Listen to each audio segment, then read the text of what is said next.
नमस्कार मित्रों, आप देख रहे हैं हमारा गांव हमारा देश यूट्यूब चैनल। मैं आपके साथ विनय सुरेश दुबे। श्री रामचरितमानस पाठ अर्थ सहित को आगे बढ़ाते हुए, उदासीन अरमीत हित सुनत जरह खल रीत जान पान जुग जोरि जन बिनती बिनती करं सप्रीति। इसके आगे गोस्वामी जी कहते हैं, मैं अपनी दिस कीन्ह निहोरा निज तिन्ह निज ओर न लाउब भोरा बायस पलिहैं अति अनुरागा हों निरामिस कबहु की कागा। मैंने अपनी ओर से विनती की है, परंतु वे अपनी ओर से कभी नहीं चुकेंगे। कौओं को बड़े प्रेम से पालिए, परंतु क्या कभी वे मांस के त्यागी हो सकते हैं? कभी नहीं। बंदौ संत असज्जन चरना दुखप्रद उभय बीच कछु बरना बिछुरत एक प्राण हरि लेहि मिलत एक दुख दारुण देहि।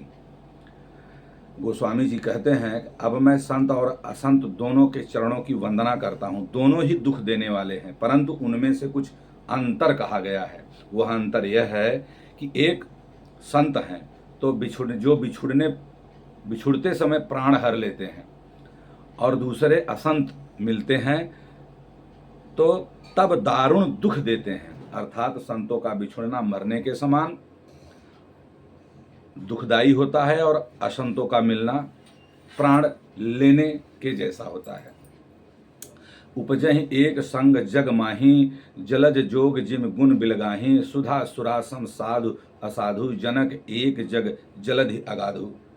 गोस्वामी जी कहते हैं कि दोनों संत और असंत जगत में एक साथ पैदा होते हैं, पर एक साथ पैदा होने वाले कमल और जोंक की तरह उनके गुण अलग अलग होते हैं। कमल दर्शन और स्पर्श से सुख देता है, किंतु जोंक शरीर का स्पर्श पाते ही खून चूसता है। साधु अमृत के समान मृत्यु रूपी संसार से उबारने वाला, और असाधु मदिरा के समान मोह प्रमाद और जड़ता उत्पन्न करने वाला है। दोनों को उत्पन्न करने वाला जगत रूपी अगाध समुद्र एक ही है। शास्त्रों में समुद्र मंथन से ही अमृत और मदिरा दोनों की उत्पत्ति बताई गई है।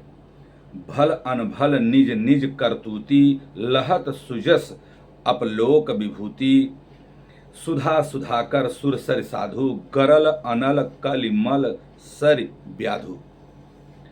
गुण अवगुण जानत सब कोई जो जहि भाव नीक तहि सोई। भले और बुरे अपनी अपनी करनी के अनुसार सुंदर यश और अपयश की उत्पत्ति पाते हैं। अमृत, चंद्रमा, गंगा जी और साधु एवं विष, अग्नि, कलयुग के पापों की नदी अर्थात कर्मनाशा और हिंसा करने वाला व्याध, उनके गुण अवगुण सब कोई जानते हैं, किंतु जिसे जो भाता है उसे वही अच्छा लगता है। भलो भलाई पै लहै लहै निचायु नीच सुधा सराही अमरता गरल सराही मीच। भला भलाई ही ग्रहण करता है और नीच नीचता को ग्रहण किए रहता है। अमृत की सराहना अमर करने में होती है और विष की मारने में।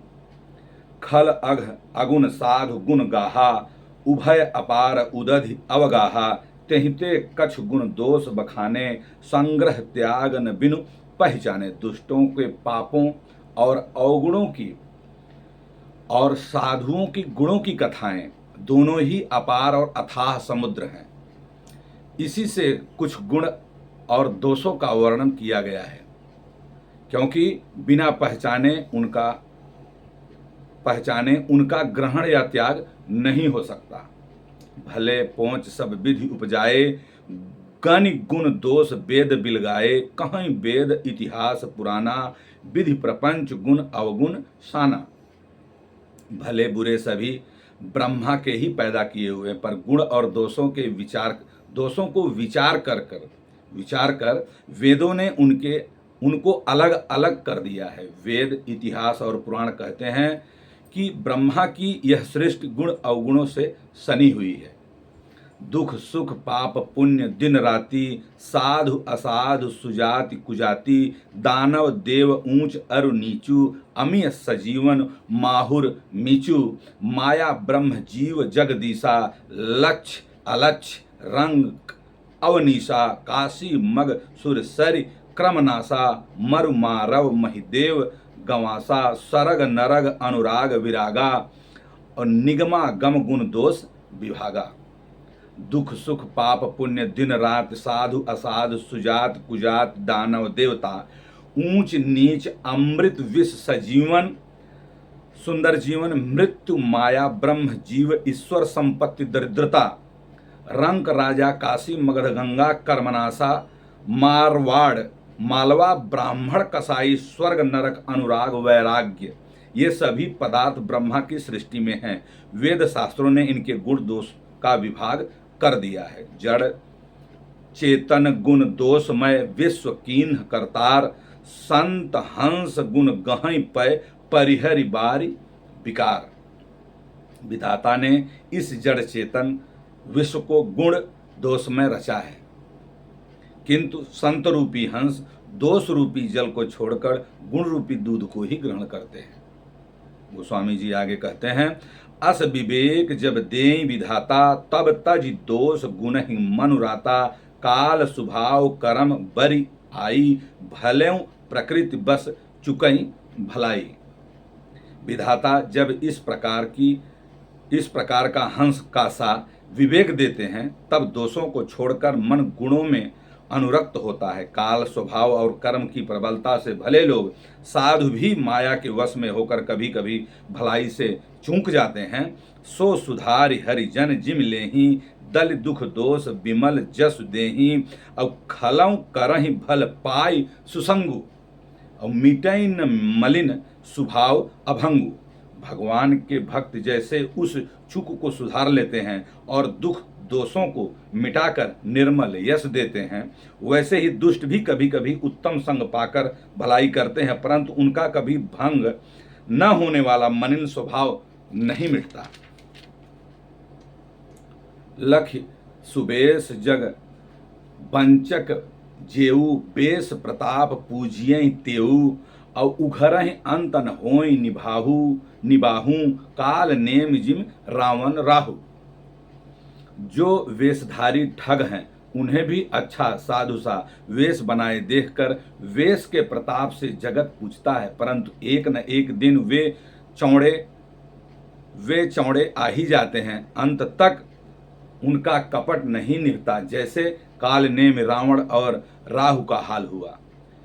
किए हूँ कुबेश साधु सन मानू जिम जग जाम वंत हनुमानू हानि कुसंग सुसंगति लाहू अलोकहु वेद विदित सब काहू। बुरा वेश बना लेने पर भी साधु का सम्मान ही होता है, जैसे जगत में जामवंत और हनुमान जी का हुआ। बुरे संग से हानि और अच्छे संग से लाभ होता है, यह बात लोक और वेद में है और सभी लोग इसको जानते भी हैं।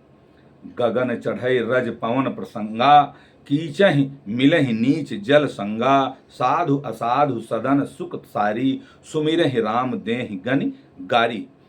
पवन के संग में धूल आकाश पर चढ़ जाती है और वहीं नीच की ओर बहने वाले जल के संग में कीचड़ में मिल जाती है। साधु के घर में तोता मैना राम राम सुमिरते हैं और असाधु के घर में मैना गिन गिन कर गालियां देती हैं। धूम कुसंगत कारिक होई लिखिए पुराण मंज मस सोई जल अनल अनिल संघाता होई जलद जग जीवन दाता। कुसंग के कारण धुआं कालिख कहलाता है, वही धुआं सुसंग में सुंदर स्याही होकर पुराण लिखने में काम आता है। वही धुआं जल अग्नि और पवन के संग से बादल होकर जगत को जीवन देने वाला बन जाता है। जय श्री राम।